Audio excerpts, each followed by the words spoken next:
video, you're gonna understand everything you need to know to have a healthy pelvic floor throughout all stages of your life. My name's Christine. I'm a pelvic floor physical therapist, and I think it's really important for us to understand what our pelvic floor is, what it does, and how we can prevent problems from ever starting in the first place. Now, I'm sure you've heard the term pelvic floor throughout social media or maybe at your doctor's office, and you're not sure what it is or what you can do to keep yours healthy. Pelvic floor health is not this thing that's limited or kept for just pregnant women or postpartum women. It's for all of us. So if you are alive and breathing, you have a pelvic floor and you need to learn what it is, what it does, and how you can take care of it, because prevention is key. So if you know now, it'll help you in the future so that you don't have any problems like leaking, pain, incontinence, discomfort, things like that. So let's go ahead and get started. We're gonna go over anatomy, function, and healthy habits you can start today to help you out. We're also gonna go over how even breathing impacts our pelvic floor. I have my model with me. So these are your hip bones, this is your pubic bone, and this is your tailbone. Your pelvic floor is the group of muscles, ligaments, blood supply, everything in this area. There's a few functions of it. So it helps support your internal organs, it helps with bladder and bowel function, it helps with sexual function, and this is right in the middle of our body. So it helps give us support and it helps pump blood and other fluid throughout our entire body. So our pelvic floor is really, really important. There's 3 layers. We have this first one that we can see here, we have a middle one, and then we have a deeper one. The big thing about the pelvic floor muscles is that they don't work alone.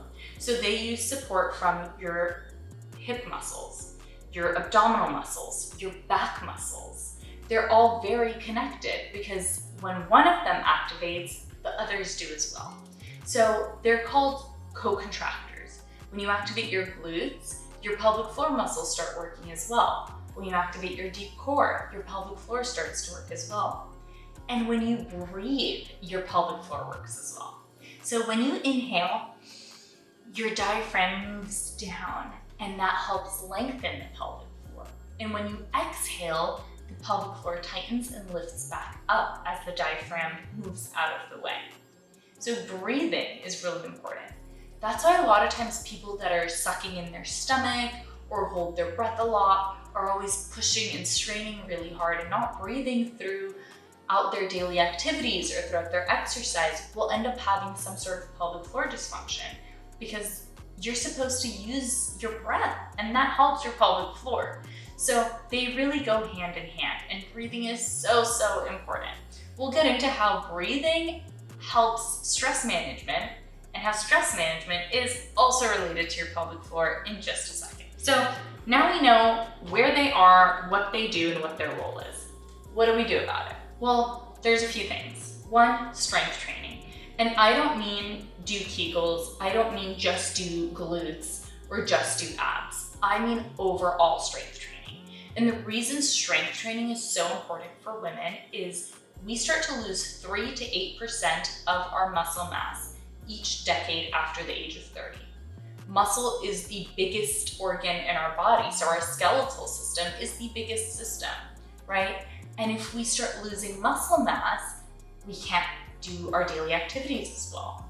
Our pelvic floor gets affected because remember, it doesn't work by itself, and muscle loss doesn't discriminate. You lose your pelvic floor the same way you do your biceps or the same way you do your quads. So strength training is really important for preventative care.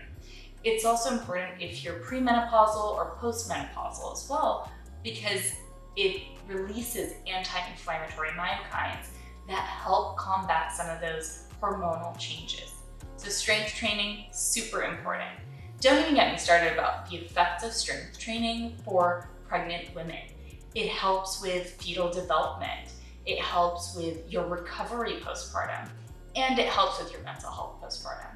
So strength training is, if strength training has a fan, I am it. If there's one fan, I am the fan. So please start strength training. And if you don't know where to start, I have some programs. There's a bunch online, or you can just send me a message and we can talk through it. Second thing is mobility. So okay, strength training, but we need to be mobile. So straight stretching after your workouts, take 5 to 10 minutes to cool down, relax your nervous system.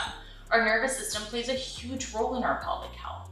So if we are already super stressed out, super anxious, then we go do a really hard workout, our nervous system's just elevating, getting more wound up. And then we just leave that workout. We don't even give ourselves a proper cool down. Come on, we need a cool down. So have a cool down that consists of stretching and deep belly breathing. And if you didn't work out, still have that as part of your routine. So maybe a stretching workout once or twice a week, or you do a meditation before bed or some nighttime yoga before you go to sleep. All these things can help with your mobility of the pelvic floor, but also with your stress management. So there's a lot of research that shows us when we are stressed, our pelvic floor muscles will be impacted.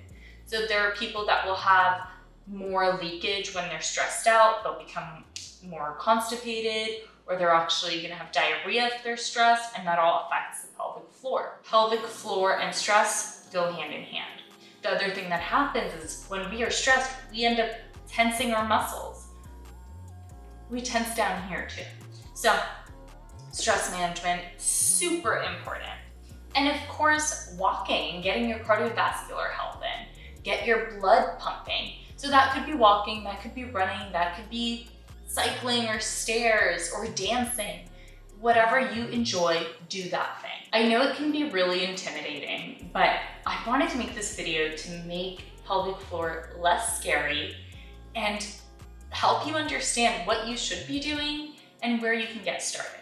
So you already took this first step in understanding what your pelvic floor is. Now you know what it is, you know where it is, and you know what it does. Let's get started. Strength train, walk, do some mobility, and do something to manage your stress. That's where we're gonna start. Of course, nutrition and water and sleep all play a really big role in this, but let's get the basics down. Let's add some strength training, let's add some walking, let's do some stretching, and find a way to manage your stress. I'm sure the rest will fall into place. If you have questions, you can always send me a message. If you want to get started and you're not sure how or where to start, check out the links in my bio and in the description below, and that'll help you get started. You can join my school community for free for a week to see what it's all about and learn all about your pelvic floor. Take care, and I'll see you next time.